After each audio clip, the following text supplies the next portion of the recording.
Bonjour, compte rendu de partie de jeu de rôle aujourd'hui avec la troisième et dernière séance du scénario La Tour d'Ajaskar pour Barbarians of Lemuria.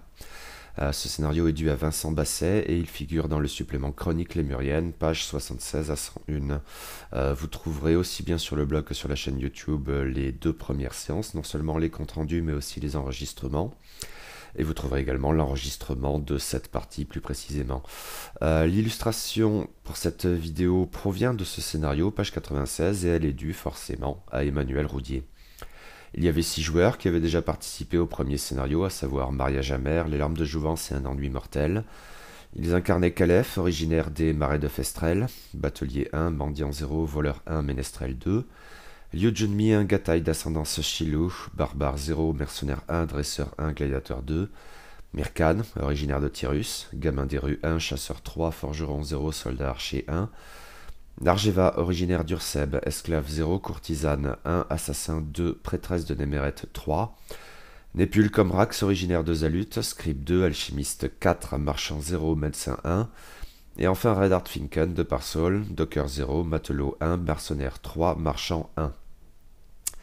Et donc voici le compte-rendu de cette séance sur la base des notes de Maître Népule Comrax. Un chemin sinue dans la vallée vers le village qui doit abriter 200 personnes au maximum. Il faut environ une demi-heure pour le rejoindre par la route, mais même si le village semble calme, à peine peut-on distinguer quelques silhouettes isolées d'habitants de petite taille et à la peau sombre qui passent nonchalamment d'une hutte à l'autre, Redart préfère le couvert des bois. Mirkan et Narjeva partent en avant, suivis de près par le reste du groupe, mais à l'approche du village, Calef s'empêtre et chute lourdement. Le groupe est repéré et le village s'anime. Des hommes, des femmes et des enfants sortent des maisons et examinent les aventuriers de loin avec perplexité. Dans leur étrange sabir, Népule reconnaît le mot Xalir qui, dans la langue des rois sorciers, signifie esclave. Une vieille femme, qui semble détenir une certaine autorité sur les villageois, s'avance et interroge les aventuriers. Ont-ils eux aussi été envoyés par le maître ? Calef, qui maîtrise relativement bien leur dialecte dérivé du lémurien ancien, sert d'interprète. Redart demande donc au barde de répondre que le groupe est envoyé par le maître pour trouver Ajaskar. La vieille femme semble impressionnée. Depuis des générations sans nombre, les Xalir attendent le retour du maître et bâtissent pour lui la demeure parfaite. Mais personne n'était encore venu jusqu'à ces derniers jours. Moins méfiante qu'au premier abord, elle coopère volontiers avec le groupe et évoque un puissant mage, certainement Ajaskar, qui est venu quelques jours auparavant, envoyé lui aussi par le maître. Mais le village a été attaqué par les démons de la lune, venus de la carrière de marbre, les serviteurs ailés de la reine et déesse Labasha, qui ressemblent à des hommes, mais affublés de grandes ailes semblables à celles des chauves-souris. Ils seraient les enfants de Labasha, laquelle, une fois par génération, les envoie lui chercher un amant dans le village d'Exalir. Le mage a fait la démonstration de ses pouvoirs, des éclairs jaillissant de ses mains pour anéantir les attaquants. Mais les villageois craignent que Labasha désire se venger, et ils ont demandé au mage de quitter le village pour leur laisser le temps d'amadouer la déesse et de comprendre ce qui se passait. La vieille femme indique le chemin à suivre pour le retrouver et propose des services de Rirtu, un jeune garçon qui mènera le groupe à travers la forêt qui entoure le village. Népule comprend que les Xalirs ne peuvent pas quitter cette vallée. Quel que soit le chemin qu'ils prennent, il les ramène systématiquement à leur point de départ. Perplexe, l'alchimiste remarque sur l'épaule de chaque villageois une rune démonique évoquant l'esclavage qu'il avait déjà observée dans la copie du codex d'Igdar empruntée au premier étage de la tour d'Ajaskar. Cette rune démonique exprime l'idée d'emprisonnement. Avant de quitter le village, les aventuriers examinent les cadavres des monstres qui l'ont attaqué et que les Xalirs ont jetés dans une fosse commune. Les démons de la lune ressemblent à des chauves-souris vaguement humanoïdes. Les aînés de la Bacha sont les plus imposants. Le moindre coup infligé par leurs puissantes griffes paraît capable de provoquer de graves blessures. Les rejetons de la Bacha, beaucoup plus petits, semblent relativement inoffensifs pris un par un, mais s'ils s'organisent en nuées, leurs attaques pourraient s'avérer autrement préoccupantes. Tous les cadavres présentent des traces de sévères brûlures, conséquence de la puissance de magie d'Ajaskar. Le groupe se laisse guider par le jeune Rirtu, dont les explications, noyées dans un bavardage incessant, ne clarifient pas vraiment la situation.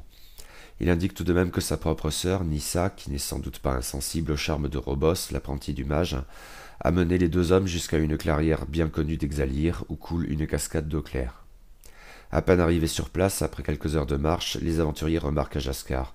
Assis près de la cascade, impressionnant, il est entouré de Robos et de Nissa qui sont visiblement très proches. La jeune femme toise le groupe avec méfiance, prête à encocher une flèche. Redart se hâte de saluer le mage avec jovialité, ragarriardi à l'idée de remplir enfin son contrat. L'ombrageux Ajaskar, étonné que des aventuriers soient parvenus à déjouer les pièges de sa tour, les sonde un par un, puis leur fait une offre. Le seul moyen de quitter cette vallée est d'abattre la Bacha, un démon autrefois au service du roi sorcier Shrinazor Shamaraz, et qui, en son absence, a décidé de se faire passer pour une déesse. Robos semble tiquer quand son maître souligne qu'il n'existe aucun autre moyen de quitter la vallée. Cette réaction n'échappe pas à ses interlocuteurs qui tentent d'en savoir plus, mais le mage refuse de leur livrer le véritable motif de sa présence en ces lieux. Le groupe décide de passer le reste de la nuit sur place. Pour laisser à Calef le temps d'interroger plus précisément Robos hors de l'influence de son maître, Népule tente de faire diversion en engageant le dialogue avec Ajaskar. Le sorcier, agréablement surpris de se retrouver avec un initié, sympathise volontiers avec l'alchimiste et lui dévoile certains secrets liés au codex d'Igdar. C'est un véritable puits de science, et la conversation se prolonge bien au-delà des espérances de Népule. Ajaskar va jusqu'à lui proposer, quand ils auront quitté la vallée, de devenir son apprenti. Un alchimiste de son niveau gagnerait énormément à s'initier à la magie. Pendant ce temps, Calef tâche de soutirer des informations à Robos sur un éventuel code qui lui permettra un retour à l'Isère sans avoir affronté la Bacha. Mais Robos semble trop loyal ou trop effrayé par le sort réservé à Nissa comme à lui en cas de trahison pour se confier, et le barde n'en apprend pas davantage. Nissa a congédié Rirtu, mais suit elle-même le groupe vers le repère de la Bacha, tout comme Robos et Ajaskar. Ce dernier a proposé à 3 aventuriers une protection magique contre les sortilèges de la prétendue déesse. Népule, Redart et Liu sont désignés pour en bénéficier. La carrière est déserte, tout comme l'entrée de la grotte au fond de laquelle est censée se terrer la Bacha. Les aventuriers hésitent à y entrer, mais la configuration des lieux semble peu propice à une tentative d'enfumage. Après quelques tergiversations, ils optent pour l'entrée discrète. Redart ouvre la marche, suivi de Narjeva, Calef, Népule et Mirkan. Liu vient en dernier, suivi à distance par Ajaskar et Robos. Nissa reste à l'extérieur. Une première pièce, plus vaste que le boyau d'entrée, semble n'abriter que des caisses et des tonneaux abandonnés. Mais un peu plus loin, le groupe affronte une première nuée de rejetons de la Bacha. Une flèche meurtrière de Calef, un moulinet de l'âge de pare-sol de Redart ou un coup de poing de Liu suffisent à les anéantir. Mais les aînés qui se présentent ensuite se montrent autrement plus coriaces, et si Redart parvient à pourfendre le premier d'un coup de hache bien placé, Narjeva est mise à mal et doit s'employer avec l'appui à distance de Calef et de Mirkan pour en mettre un deuxième hors d'état de nuire. Redart hurle à ses camarades de rester en arrière. Les créatures affluent vers le groupe. 4 aînés font face à Liu et à Narjeva, et les nuées de rejetons s'épaississent. Népule demande à Narjeva de reculer pour qu'il la fasse bénéficier de ses soins. Tandis que Redart s'occupe des rejetons qui menacent l'arrière du groupe, Liu s'interpose pour couvrir sa retraite, mais se retrouve isolé au milieu de 4 aînés qui le malmènent. Un essaim plus large de rejetons s'en prend à Redart et commence à le déborder. C'est alors qu'intervient Ajaskar qui était jusque-là resté en retrait. Narjeva et Liu esquivent de justesse l'éclair qui désintègre un aîné. Le sorcier, de toute évidence, n'est pas du genre à se soucier des dommages collatéraux. Tandis que le colosse du Kana, blessé, entre dans une rage destructrice et parvient à tuer coup sur coup 2 des ennemis qui le harcèlent. Le combat se poursuit sur un seul front, Ajaskar ayant réduit à néant les derniers rejetons qui retenaient Redart à l'arrière. Les 2 robustes guerriers font face à 4 adversaires imposants qui coordonnent leurs attaques.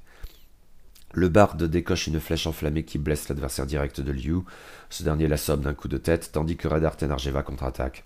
Le groupe reprend le dessus sur ses assaillants, et le dernier aîné tombe sous les coups redoublés des aventuriers, non sans avoir sévèrement blessé Redart. Népule a à peine le temps d'administrer son dernier onguent de soin à Redart pour le remettre sur pied. La déesse d'Exalir, la Bacha, apparaît devant les aventuriers. Le démon semble presque invulnérable, les premières attaques ne lui font aucun effet. Liu sollicite l'aide d'Ajaskar qui lui rend une partie de sa force vitale. Redart et Narjeva font face au démon dont les griffes plus tranchantes que des éclats de verre atteignent le marin. Mais une flèche de Mirkan perce enfin ses défenses.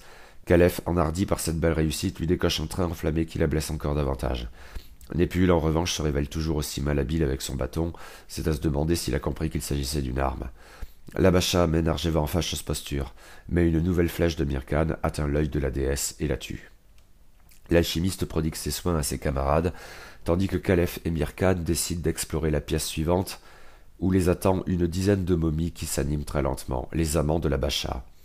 En vérité, ces créatures sont d'une telle lenteur qu'il suffit aux aventuriers de marcher vers la sortie pour être hors de danger. Ajaskar, Nissa et Robos les attendent à l'extérieur. Nissa a pris ses distances avec Robos. Le mage, quant à lui, est visiblement satisfait et s'apprête à rentrer à l'Isor. Il dit envisager, à la demande du groupe, de libérer l'Exalir de l'emprise du roi sorcier. De retour à Lysor, Jaskar s'apprête pour son audience auprès du roi Colmus et quitte enfin sa tour, suivi de l'ensemble du groupe qui traverse sans encombre le champ de protection enfin levé. Comme promis, le capitaine Dramic verse aux aventuriers une forte somme d'argent. Après tout, personne avant eux n'avait pu mener à bien cette périlleuse mission, ni même sortir vivant de la tour d'Ajaskar. Comme quoi, marmonne le capitaine dans un soupir en suivant des yeux les 5 compagnons, la cellule de dégrisement recèle parfois un potentiel insoupçonné. Voici pour le compte-rendu. Vous trouverez également donc la vidéo de l'enregistrement de cette séance. Et rapidement, j'ai utilisé en guise d'illustration sonore diverses musiques dont je n'ai comme de juste pas les droits, qui demeurent à leurs propriétaires respectifs. Durant cette séance, j'ai eu recours au morceau de Lost More d'Aldebaran of the Hades sur l'album The Place Where the Black Stars Hang et Babel sur The World Has Power, au morceau Bassalians de Sun sur l'album White 2, au morceau Saltarello de Dead Can Dance sur l'album Iron, à la bande originale du film Apocalypto de Mel Gibson par James Horner et surtout aux bandes originales des jeux vidéo The Elder Scrolls V Skyrim et Darkest Dungeon. Comme d'habitude, j'ai réservé l'immortelle bande originale de Conan le Barbare de John Milius par Basil Poledouris pour la préparation de la partie et son débrief. Et du coup, c'est fini pour la tour d'Ajaskar, mais nous allons jouer sous peu à un 5e scénario de la gamme officielle de Barbarians of Lemuria, et donc à suivre.